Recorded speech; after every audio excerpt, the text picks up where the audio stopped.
So today we're going to be looking at a match that I had in The Kid, where I kind of faced off against two destroyers single-handedly, taking them both out. And I'm just going to walk you through what I did, why I did it, and kind of what I was looking to accomplish.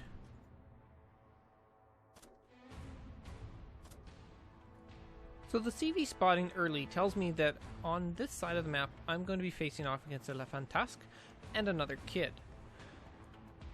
With that CV spotting, I know that I can go and push forward a little bit to try and keep spotting on the enemy ships on this side and hopefully give my team some good shots against them.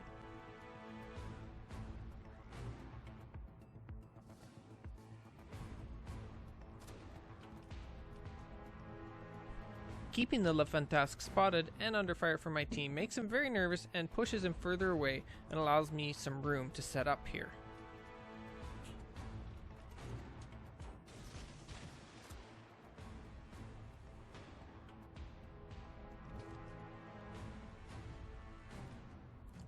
I now have plenty of room and I'm able to do a full turnout and then start backing in. The Edinburgh does kind of concern me in the fact that he could be radar. It's not likely he's going to be radar, but I want to make sure he gets pushed back far enough that his radar won't be a problem. So I decide to ping him here.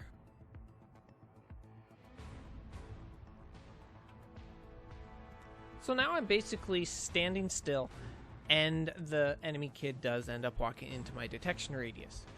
I am at an advantage in this spot because I can immediately smoke, break line of sight detection, and go dark. And while he's still shooting and coming towards me, even if he pops his smoke, he's going to be spotted for a little while longer, and it's going to enable me to shoot him, it's going to enable my team to shoot him. So I'm careful to keep my smoke between me and the Le Fantasque, who might be able to spot me if I go too far. The other thing you'll notice from the Le Fantasque is his rate of fire right now. He has popped his main battery reload booster. This is extremely important, as now he has wasted it because he's got no target to shoot at. He's shooting blind into my smoke, and now I know that he doesn't have it. I turn out from both destroyers because they're both likely to have launched torps towards me. I want to be able to keep my ship as skinny as possible towards incoming torps. I try to take out a bunch of airplanes here because I know that they're going to be a problem spotting. I'm unspotted, so I might as well turn my AA on and try and get rid of some of them. Sure enough, there are the Le Fantasque torps. I'm turned away, I'm able to get out of the way of them and continue on. Here is now my main moment of decision. I could loiter around and wait for those airplanes to go away and sneak around wherever I want to undetected, but I decide to start shooting at those airplanes and get spotted and make this Le Fantasque think, well, know that I am going to go towards that channel. I want him to take that bait so that I can get an isolated 1v1 duel against him.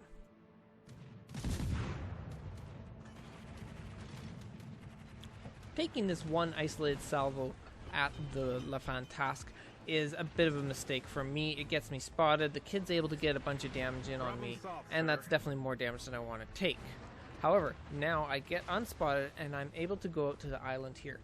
I want this Le Fantasque to get in as close as possible to me. My DPM's pretty good. His shell arcs are way better. He is way better in a long-range duel. I am way better in a close-range duel. So I want to just sit on this corner and wait for him to come.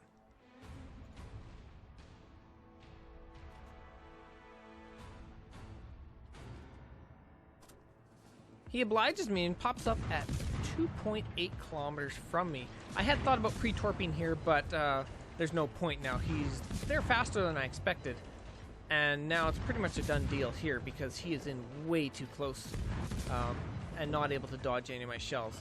I do end up switching to AP as well just because he's full broadside from me, and I get some help from the CV and we're able to finish him off, easily dodging both sets of torps.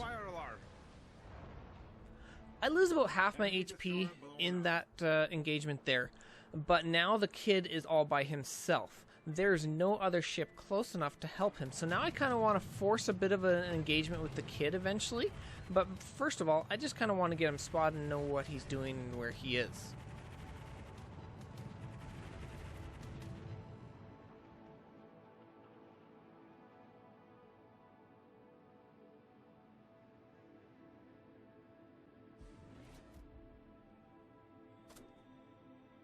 I expect him to be coming around this island, so I pre-torp it here as close as possible to where I think he's going to be going.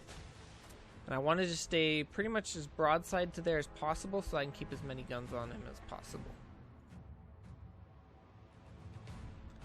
Sure enough, he comes around the corner. He is waiting for me, though. I'm waiting for him, so it's pretty much an even trade here right now. So I want to break this engagement off as quick as possible. Try and use what I think is a bit better skill and trying to blind fire and get away.